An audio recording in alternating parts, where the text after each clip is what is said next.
Bueno, buen día. Me presento, mi nombre es Lina Ballesteros.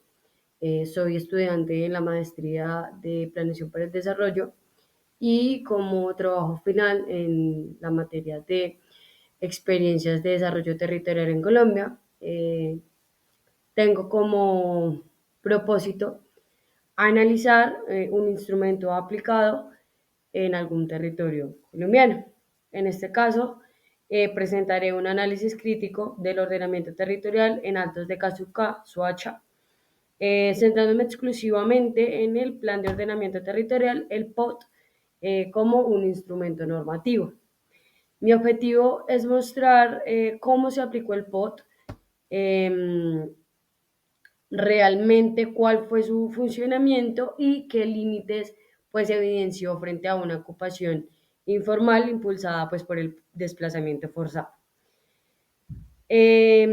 Para iniciar con este breve análisis, primero daré un contexto sobre pues, el territorio de Altos de Casucá y es que se empezó a ocupar intensamente a finales de los años 90 y pues su proceso de ocupación se agudizó entre 1998 y el 2010.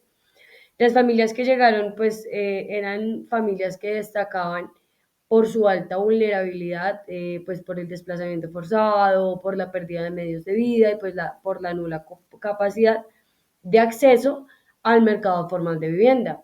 Territorialmente hablamos pues de laderas con pendientes pronunciadas y suelos con restricciones geotécnicas, pues lo que condicionaba de una u otra manera severamente las opciones de urbanización y pues aumentaba la exposición a riesgos como los desplazamientos y los deslizamientos.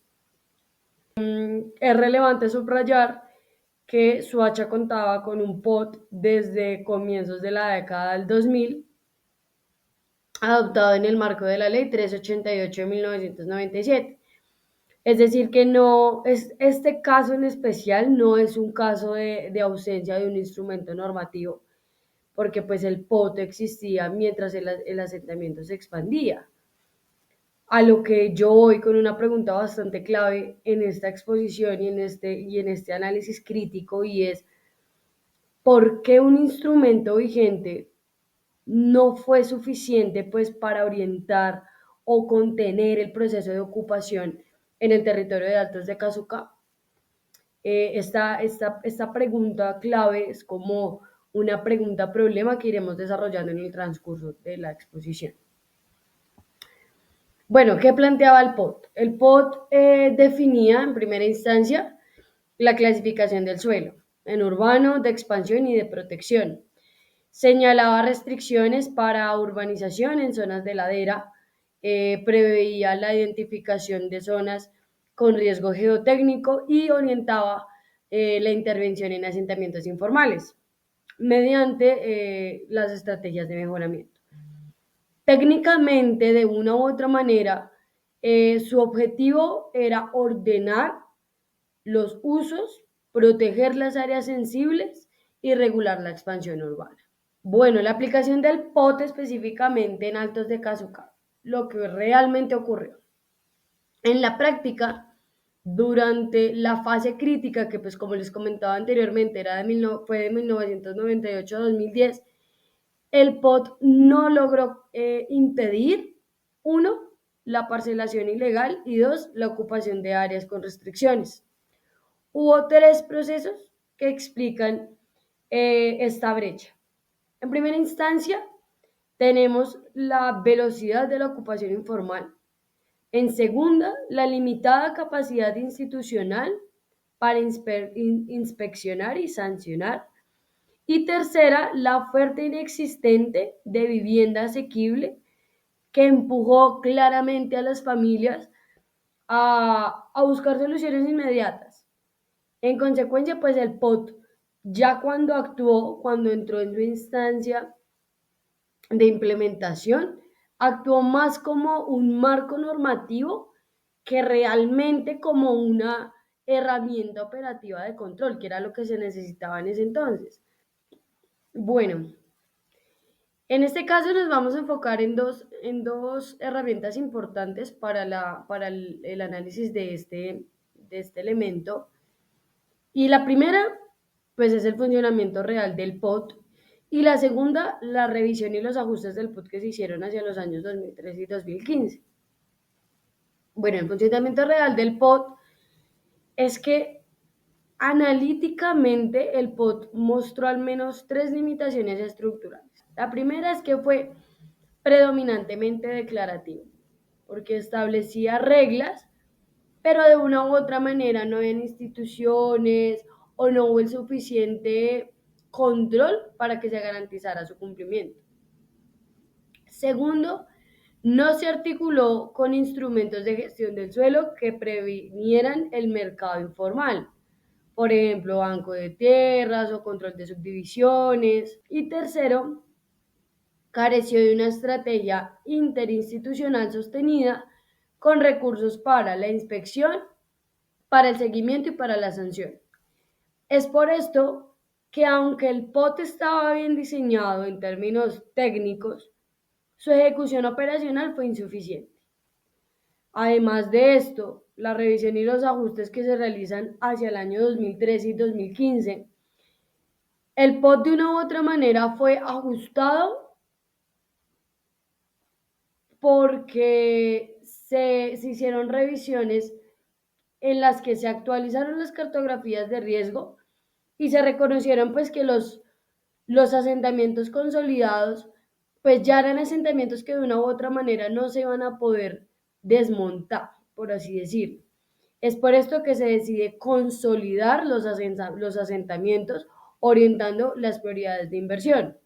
Sin embargo, pues realmente este ajuste no se hizo